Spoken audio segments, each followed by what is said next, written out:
యిర్మీయా గ్రంథము 5వ అధ్యాయము. యెరూషలేము వీధులలో అటు ఇటు పరిగెత్తుచు చూచి తెలుసుకొనుడి. దాని రాజవీధులలో విచారణ చేయుడి. న్యాయము జరిగించుచు నమ్మకముగా నుండా యత్నించుచున్న ఒకడు మీకు కనబడిన ఎడల నేను దాని క్షమించుదును. యెహోవా జీవము తోడు అను మాట పలికినను వారు మోసమునకై ప్రమాణము చేయుదురు. యెహోవా యథార్థత మీదనే గదా నీవు దృష్టించుచున్నావు. నీవు వారిని కొట్టితివి గాని వారికి దుఃఖము కలగలేదు. వారిని క్షీణింపచేసి ఉన్నావు గాని వారు శిక్షకు లోబడనొల్లకున్నారు. రాతి కంటే తమ ముఖములను కఠినముగా చేసుకొని ఉన్నారు. మళ్ళుటకు సమ్మతింపరు. నేనిట్లనుకొంటిని, మీరు ఎన్నిక లేనివారై ఉండి యెహోవా మార్గమును తమ దేవుని న్యాయ విధిని ఎరుగక బుద్ధిహీనులై ఉన్నారు. గనులైన వారి యొద్దకు పోయెదను, వారితో మాటలాడెదను. వారు యెహోవా మార్గమును తమ దేవుని న్యాయ విధిని ఎరిగిన వారై ఇందురు గదా అని నేననుకొంటిని. అయితే ఒకడును తప్పకుండా వారు కాడిని విరిచిన వారు గాను కట్లను తెంపుకొనిన వారుగాను ఉన్నారు. వారు తిరుగుబాటు చేసి బహుగా విశ్వాసఘాతకులైరి. గనుక అరణ్యము నుండి వచ్చిన సింహము వారిని చంపును. అడవి తోడేలు వారిని నాశనము చేయును. చిరుతపులి వారి పట్టణముల యొద్ద పొంచియుండును. వాటిలో నుండి బయలుదేరు ప్రతివాడు చీల్చబడును. నీ పిల్లలు నన్ను విడిచి దైవము కాని వాటి తోడని ప్రమాణము చేయుదురు. నేను వారిని తృప్తిగా పోషించినను వారు వ్యభిచారము చేయుచు వేశ్యల ఇండ్లలో గుంపులు కూడుదురు. నేనెట్లు నిన్ను క్షమించుదును? బాగుగా బలిసిన గుర్రముల వలె ప్రతివాడును ఇటు అటు తిరుగుచు తన పొరుగువాని భార్య వెంబడి సకిలించును. అట్టి కార్యములను బట్టి నేను దండింపకుందునా? అట్టి జనముల మీద నా కోపము తీర్చుకొనకుందునా? ఇదే యెహోవా వాక్కు. దాని ప్రాకారము లెక్కి నాశనము చేయుడి. అయినను నిశ్శేషముగా నాశనము చేయకుడి. దాని శాఖలను కొట్టివేయుడి. అవి యెహోవావి కావు. ఇశ్రాయేలు వంశస్థులను యూదా వంశస్థులను బహుగా విశ్వాసఘాతకము చేసి ఉన్నారు. ఇదే యెహోవా వాక్కు. వారు పలుకువాడు యెహోవా కాడనియు ఆయన లేడనియు కీడు మనకు రాదనియు ఖడ్గమునైనను కరువునైనను చూడమనియు ప్రవక్తలు గాలి మాటలు పలుకుదురనియు ఆజ్ఞ ఇచ్చువాడు వారిలో లేడనియు తాము చెప్పినట్లు తమకు కలుగుననియు చెప్పుదురు. కావున సైన్యములకధిపతియు దేవుడు నగు యెహోవా ఇలాగు సెలవిచ్చుచున్నాడు. వారు ఈ మాటలు పలికినందున నా వాక్యములు వారిని కాల్చునట్లు నీ నోట వాటిని అగ్నిగాను ఈ జనమును కట్టెలుగాను నేను చేసెదను. ఇదే యెహోవా వాక్కు. ఇశ్రాయేలు కుటుంబము వారులారా ఆలకించుడి. దూరమున నుండి మీ మీదికి ఒక జనమును రప్పించెదను. అది బలమైన జనము, పురాతనమైన జనము. దాని భాష నీకు రానిది. ఆ జనులు పలుకు మాటలు నీకు బోధపడవు. వారి అమ్ముల పొది తెరచిన సమాధి. వారందరూ బలాఢ్యులు. వారు నీ పంటను నీ ఆహారమును నాశనము చేయుదురు. నీ కుమారులను నీ కుమార్తెలను నాశనము చేయుదురు. నీ గొర్రెలను నీ పశువులను నాశనము చేయుదురు. నీ ద్రాక్ష చెట్ల ఫలమును నీ అంజూరపు చెట్ల ఫలమును నాశనము చేయుదురు. నీకు ఆశ్రయముగానున్న ప్రాకారము గల పట్టణములను వారు కత్తిచేత పాడు చేయుదురు. అయినను ఆ దినములలో నేను మిమ్మును శేషము లేకుండా నశింపజేయను. ఇదే యెహోవా వాక్కు. మన దేవుడైన యెహోవా దేనిని బట్టి ఇవన్నీయు మాకు చేసినని వారడుగగా నీవు వారితో ఈలాగనుము. మీరు నన్ను విసర్జించి మీ స్వదేశములో అన్యదేవతలను కొలిచినందుకు మీది కాని దేశములో మీరు అన్యులను కొలిచెదరు అని యెహోవా సెలవిచ్చుచున్నాడు.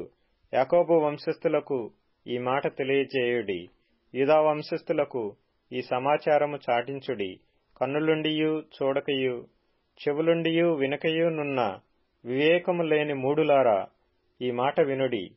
సముద్రము దాటలేకుండునట్లును దాని తరంగములెంత పొర్లినను అవి ప్రబలలేకయు ఎంత ఘోషించినను దాని దాటలేకయు ఉండునట్లును నిత్య నిర్ణయము చేత దానికి ఇసుకను సరిహద్దుగా నియమించిన నాకు మీరు భయపడరా? నా సన్నిధిని వణకరా? ఇదే యెహోవా వాక్కు. ఈ జనులు తిరుగుబాటును ద్రోహమును చేయు మనస్సు గలవారు. వారు తిరుగుబాటు చేయిచు తొలగిపోవుచున్నారు. వారు రండి, మన దేవుడైన యెహోవాయందు భయభక్తులు కలిగియుందము. ఆయనే తొలకరి వర్షమును కడవరి వర్షమును దాని కాలమున కురిపించువాడు గదా. నిర్ణయింపబడిన కోతకాలపు వారములను ఆయన మనకు రప్పించునని తమ మనస్సులో అనుకొనరు. మీ దోషములు వాటి క్రమమును తప్పించెను. మీకు మేలు కలగకుండుటకు మీ పాపములే కారణము. నా జనులలో దుష్టులున్నారు. పక్షుల వేటగాండ్రు పొంచియుండునట్లు వారు పొంచియుందురు. వారు బోనులు పెట్టుదురు, మనుషులను పట్టుకొందురు.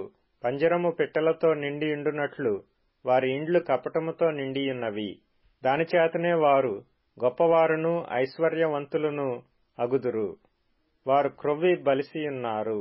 అంతేకాదు అత్యధికమైన దుష్కార్యములు చేయుచున్నారు. తండ్రి లేని వారు గెలవకుండునట్లు వారి వ్యాజ్యమును అన్యాయముగా తీర్చుదురు. దీనుల వ్యాజ్యమును తీర్పునకు రానియ్యరు. అట్టి వాటిని చూచి నేను శిక్షింపక యుందునా?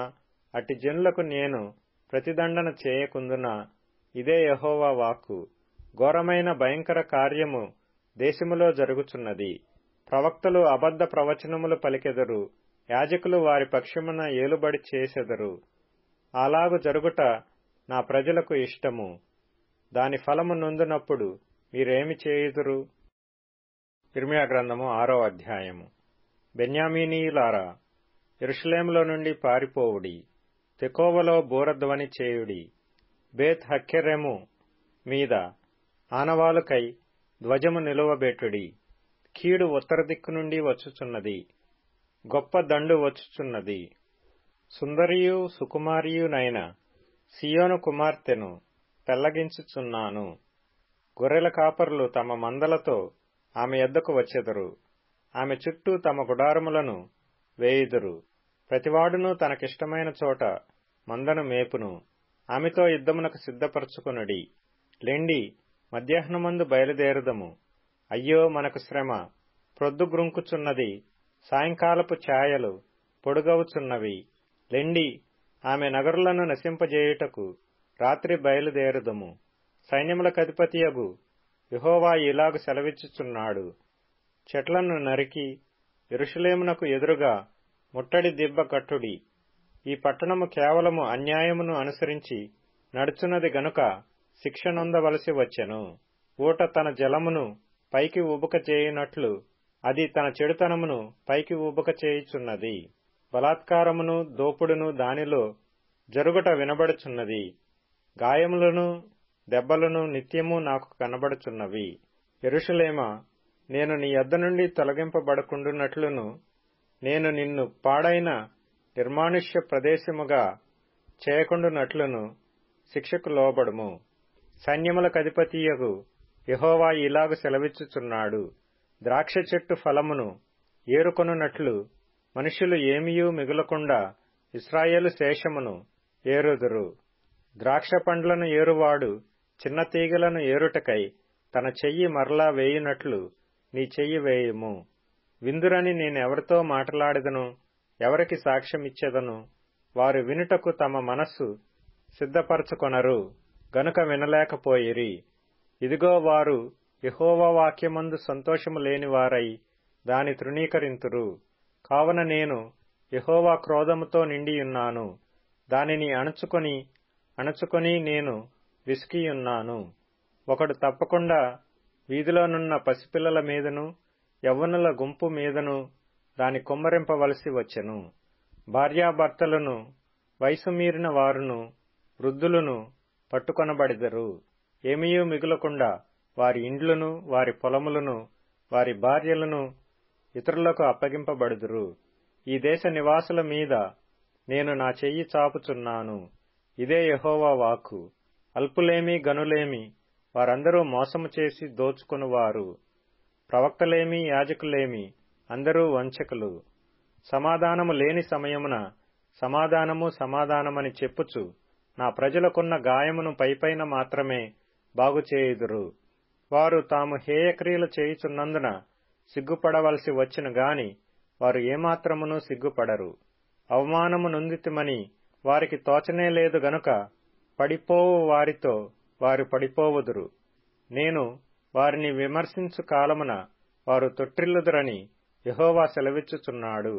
యెహోవా ఇలాగు సెలవిచ్చుచున్నాడు, మార్గములలో నిలిచి చూడుడి, పురాతన మార్గములను గూర్చి విచారించుడి, మేలు కలుగు మార్గమేది అని అడిగి అందులో నడుచుకునుడి, అప్పుడు మీకు నెమ్మది కలుగును. అయితే వారు మేము అందులో నడుచుకొనమని చెప్పుచున్నారు. మిమ్మును కాపు కాయుటకు నేను కావలి వారిని ఉంచియున్నాను. ఆలకించుడి, వారు చేయు బూరధ్వని వినబడుచున్నది. అయితే మేము వినమని వారనుచున్నారు. అన్యజనులారా వినుడి, సంగమా వారికి జరిగిన దానిని తెలుసుకొనుము. భూలోకమా వినుము, ఈ జనులు నా మాటలు వినకున్నారు, నా ధర్మశాస్త్రమును విసర్జించుచున్నారు. కనుక తమ ఆలోచనలకు ఫలితమైన కీడు నేను వారి మీదికి రప్పించుచున్నాను. షేబ నుండి వచ్చు సాంబ్రాణి నాకేల, దూరదేశము నుండి వచ్చు మధురమైన చెరుకు నాకేల. మీ దహన బలులు నాకిష్టమైనవి కావు, మీ బలుల యందు నాకు సంతోషము లేదు. కావున యెహోవా ఇలాగు సెలవిచ్చుచున్నాడు, ఈ జనుల మార్గమున నేడు అడ్డురాళ్లు వేయుదును. తండ్రులేమి కుమారులేమి అందరును అవి తగిలి కూలుదురు, ఇరుగు పొరుగు వారును నశించెదరు. కీర్తనల గ్రంథం 119వ కీర్తన.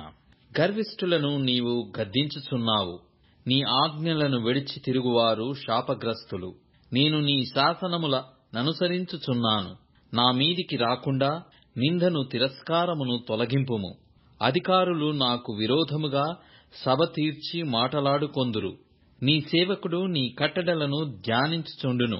నీ శాసనములు నాకు సంతోషకరములు, అవి నాకు ఆలోచనకర్తలయ్యున్నవి. సామెతల గ్రంథం 24వ అధ్యాయం. నిర్నిమిత్తముగా నీ పొరుగువాని మీద సాక్ష్యము పలకకుము. నీ పెదవులతో మోసపు మాటలు చెప్పవచ్చునా? వాడు నాకు చేసినట్లు వానికి చేసెదను, వాని క్రియ చొప్పున వానికి ప్రతిఫలమిచ్చెదనను కొనకుము. కొలస్సీయులకు రాసిన పత్రిక 2వ అధ్యాయము. కాబట్టి అన్నపానముల విషయములోనైనను, పండుగ, అమావాస్య, విశ్రాంతి దినము అను వాటి విషయములలోనైనను మీకు తీర్పు తీర్చ నెవనికిని అవకాశమియ్యకుడి. ఇవి రాబోవు వాటి ఛాయయే గాని నిజస్వరూపము క్రీస్తులో ఉన్నది. అతి వినయాసక్తులై దేవదూతారాధనయందు ఇచ్చ కలిగి తాను చూచిన వాటిని గూర్చి గొప్పగా చెప్పుకొనుచు తన శరీర సంబంధమైన మనస్సు వలన ఊరక ఉప్పొంగుచు శిరస్సును హత్తుకొనిన వాడెవడును మీ బహుమానమును అపహరింపనీయకుడి. ఆ శిరస్సు మూలముగా సర్వశరీరము కీళ్ల చేతను నరముల చేతను పోషింపబడి అతకబడినదై దేవుని వలన కలుగు వృద్ధితో అభివృద్ధి పొందుచున్నది. మీరు క్రీస్తుతో కూడా లోకము యొక్క మూల పాఠముల విషయమై మృతి పొందిన వారైతే లోకములో బ్రతుకుచున్నట్టుగా మనుష్యుల ఆజ్ఞలను పద్ధతులను అనుసరించి చేత పట్టుకొనవద్దు, రుచి చూడవద్దు, ముట్టవద్దు అను విధులకు మీరు లోబడనేలా అవన్నీయు వాడుకొనుట చేత నశించిపోవును. ఇట్టివి స్వేచ్ఛారాధన విషయములోను, వినయ విషయములోను, దేహ శిక్ష విషయములోను జ్ఞానరూపకమైనవి అని యోచించబడుచున్నవే గాని శరీరేచ్ఛానిగ్రహ విషయములో ఏమాత్రమును ఎన్నిక చేయదగినవి కావు. కొలస్సీయులకు రాసిన పత్రిక 3వ అధ్యాయము. మీరు క్రీస్తుతో కూడా లేపబడిన వారైతే పైనున్న వాటిని వెదకుడి. అక్కడ క్రీస్తు దేవుని కుడి పార్శ్వమున కూర్చుండియున్నాడు. పైనున్న వాటి మీదనే గాని భూసంబంధమైన వాటి మీద మనస్సు పెట్టుకొనకుడి. ఏలయనగా మీరు మృతి పొందితిరి, మీ జీవము క్రీస్తుతో కూడా దేవునియందు దాచబడియున్నది. మనకు జీవమయ్యున్న క్రీస్తు ప్రత్యక్షమైనప్పుడు మీరును ఆయనతో కూడా మహిమయందు ప్రత్యక్షపరచబడుదురు. కావున భూమి మీదనున్న మీ అవయవములను అనగా జారత్వమును, అపవిత్రతను, కాముతరతను, దురాశను, విగ్రహారాధననైన ధనాపేక్షను చంపివేయుడి. వాటి వలన దేవుని ఉగ్రత అవిధేయుల మీదికి వచ్చును. పూర్వము వారి మధ్య జీవించినప్పుడు మీరును వీటిని అనుసరించి నడుచుకొంటిరి. ఇప్పుడైతే మీరు కోపము, ఆగ్రహము, దుష్టత్వము, దూషణ, మీ నోట బూతులు అను వీటన్నిటినీ విసర్జించుడి. ఒకనితో ఒకడు అబద్ధమాడకుడి. ఏలయనగా ప్రాచీన స్వభావమును దాని క్రియలతో కూడా మీరు పరిత్యజించి జ్ఞానము కలుగు నిమిత్తము దానిని సృష్టించిన వాని పోలిక చొప్పున నూతన పరచబడుచున్న నవీన స్వభావమును ధరించుకొని ఉన్నారు. ఇట్టి వారిలో గ్రీసు దేశస్థుడని, యూదుడని భేదము లేదు. సున్నతి పొందుటయని, సున్నతి పొందకపోవుటయని భేదము లేదు. పరదేశియని, సిథియనుడని, దాసుడని, స్వతంత్రుడని లేదుగాని క్రీస్తే సర్వమును అందరిలో ఉన్నవాడునై యున్నాడు. కాగా దేవుని చేత ఏర్పరచబడిన వారును పరిశుద్ధులను ప్రియులనైన వారికి తగినట్లు మీరు జాలిగల మనస్సు, దయాళుత్వమును, వినయమును, సాత్వికమును, దీర్ఘశాంతమును ధరించుకొనుడి. ఎవడైనను తనకు హాని చేసెనని ఒకడనుకొనిన ఎడల ఒకనినొకడు సహించుచు ఒకనినొకడు క్షమించుడి. ప్రభువు మిమ్మును క్షమించినలాగున మీరును క్షమించుడి. వీటన్నిటిపైన పరిపూర్ణతకు సంబంధమైన ప్రేమను ధరించుకొనుడి. క్రీస్తు అనుగ్రహించు సమాధానము మీ హృదయములలో ఏలుచుండనీయుడి. ఇందుకొరకే మీరొక్క శరీరముగా పిలువబడితిరి మరియు కృతజ్ఞులయ్యుండుడి. సంగీతములతోనూ కీర్తనలతోనూ ఆత్మ సంబంధమైన పద్యములతోనూ ఒకనికి ఒకడు బోధించుచు బుద్ధి చెప్పుచు కృపాసహితముగా మీ హృదయములలో దేవుని గూర్చి గానము చేయుచు సమస్త విధములైన జ్ఞానముతో క్రీస్తు వాక్యము మీలో సమృద్ధిగా నివసింపనీయుడి. మరియు మాట చేత గాని క్రియ చేత గాని మీరేమి చేసినను ప్రభువైన యేసు ద్వారా తండ్రి అయిన దేవునికి కృతజ్ఞతాస్తుతులు చెల్లించుచు సమస్తమును ఆయన పేరట చేయుడి.